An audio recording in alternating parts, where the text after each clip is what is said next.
अच्छा देखने की दृष्टि भी परमात्मा ने हमको दी है और बुरा देखने की दृष्टि भी परमात्मा ने हमको दी है।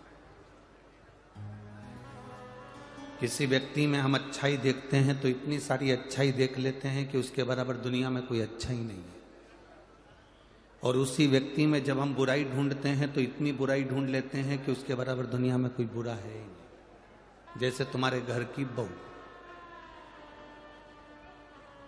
तुम्हारे घर की, बोलो बोलो जम के बोलो, बहू जब तक शादी नहीं होती तब तक पूरे नगर में डोंडी पीटती हो, इतनी बढ़िया लड़की है, एकदम गुड नेचर है,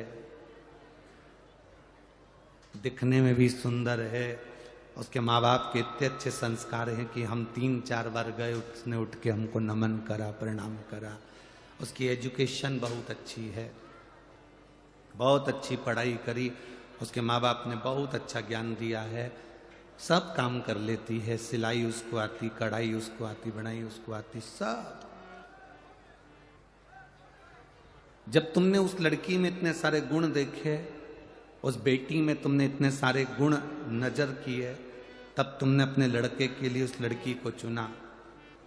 शादी के 2 साल बाद ऐसा क्या हो जाता है कि उसकी हर काम तुमको बुरा लगने लगता है? क्या?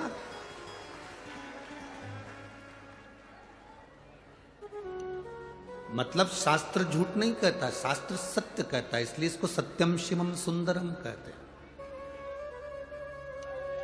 गुण देखने की दृष्टि भी हमको परमात्मा ने दी है और अवगुण देखने की दृष्टि भी हमको परमात्मा ने दी।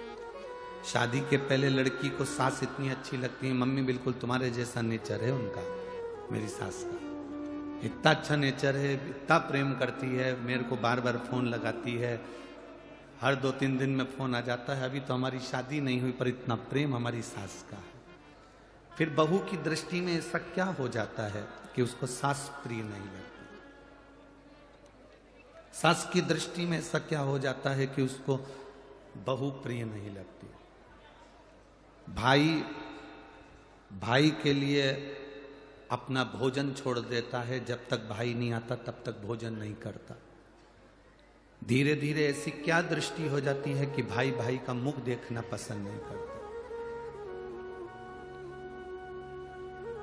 ये 2 दृष्टि परमात्मा ने हमको दी है, एक अच्छा देखने की, एक बुरा देखने। अच्छा भी आप इन दृष्टि से देखते हो और बुरा भी आप इन दृष्टि से देखते हो।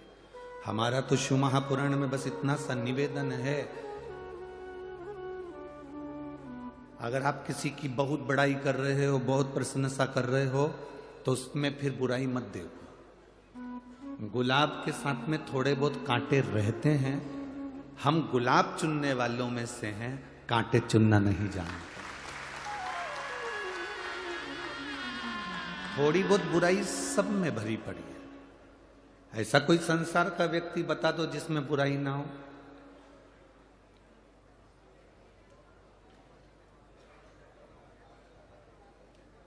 कोई कितना बड़ा भी, कितनी भी ऊंची पोस्ट पर पहुंच जाए, कितना बड़ा भी संत साधु गुरुजन बन जाए, उसमें भी कोई ना कोई बुराई रह जाए।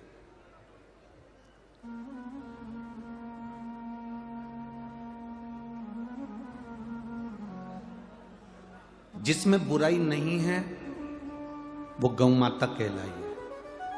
गौ माता के अंदर दुनिया की कोई बुराई नहीं है, इसलिए उसका जो गोबर होता है, उस गोबर की भी पूजन होती है, गोवर्धन बनता है।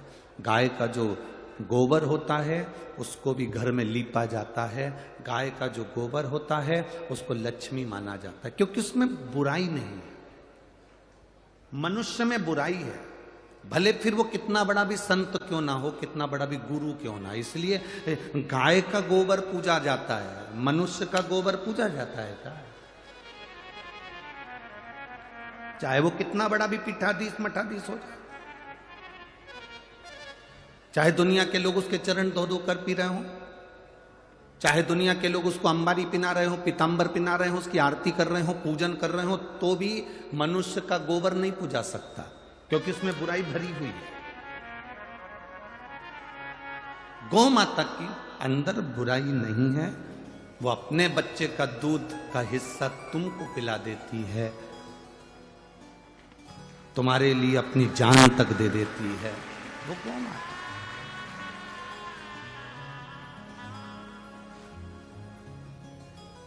अब जैसे गौ माता में बुराई नहीं है, संसार में अगर भगवान ने हमको जन्म दिया है तो हम क्यों बुराइयां छाटे, हम क्यों एक जरा सा फेसबुक पे किसी ने उल्टा सीधा कमेंट्स कर दिया और कह दिया कि वो व्यक्ति ऐसा है, और तुमने उसमें कमेंट्स डालना चालू कर दिया, हाँ वो तो ऐसा ही है, वो तो वैसा ही है। तुम्हें क्या करना उससे?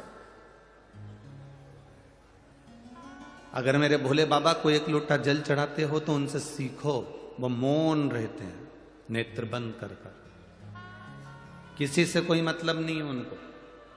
जब मौका मिलता है तब नेत्र खोलते हैं, दर्शन का आनंद लेते हैं और जगत का कल्याण करते हैं।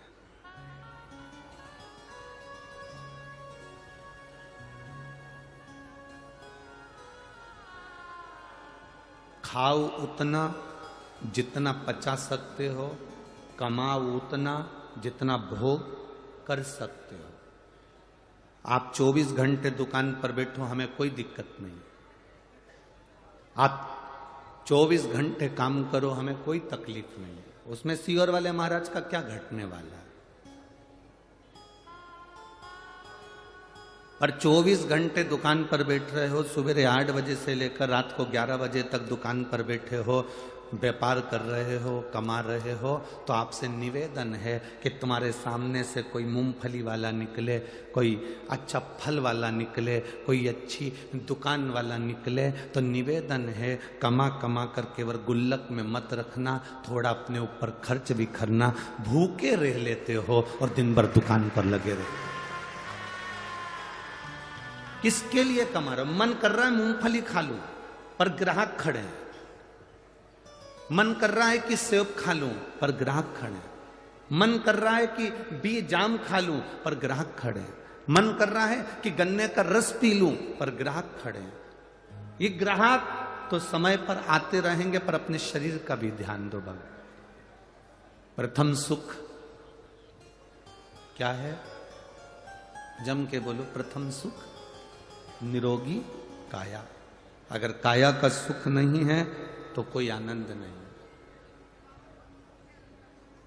ये काया अगर ठीक है तो तुमने जो करोड़ों कमाए हैं उसका तुम भोग कर सकते हो, वरना तुम 40-50 साल तक तो व्यक्ति खूब कमाता पैसा जोड़ जोड़ के रख जाता, और 45 से 50 साल का जब होता तो 50 साल के बाद जो कमाया हुआ है वो सब डॉक्टर में लगाते जाता।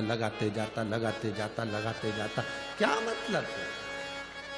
40-50 साल तक कमाया और 40-50 साल तक कमाने के बाद उसको उठा के डॉक्टर में लगाया, तो ऐसी कमाई किस काम की? अपने प्रति जागरूक होइए। आप 1 रुपए का भी दान मत करो, हम कभी नहीं कहेंगे कि तुम दान करो। आप दान मत कर अपने ऊपर खर्च तो करो। तुम्हारा बेटा जिद करके एप्पल का फोन लेकर आ जाता है, तुम्हारा बेटा दीपावली पर एक से बढ़कर एक 5,000 के कपड़े खरीद कर ले आता है, तुम्हारी बेटी एक से बढ़कर एक सूट लेकर आ जाती है, तुम्हारी पत्नी समय समय पर साड़ी खरीद कर ली आती है। केवल एक दुकान पर बैठने वाला और नौकरी करने वाला व्यक्ति एक ऐसा होता है जो 2 जोड़ कपड़े खरीदने के लिए भी 50 बार सोचता है। खेत में काम करने वाला किसान 50 बार सोचता है कि मैं कपड़े खरीदूं कि ना खरीदूं।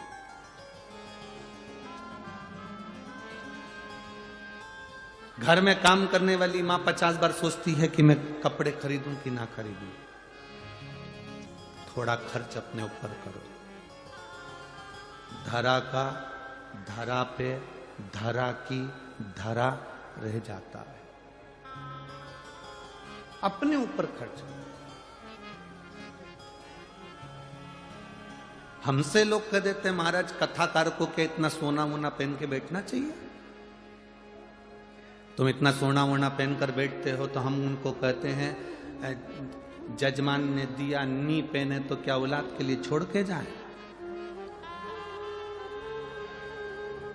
आज आप स्वयं, हम दूसरे की बात नहीं कहेंगे, अपने भीतर से प्रसन्न रहना सीखो। कोई दूसरा आपको प्रसन्न नहीं करेगा।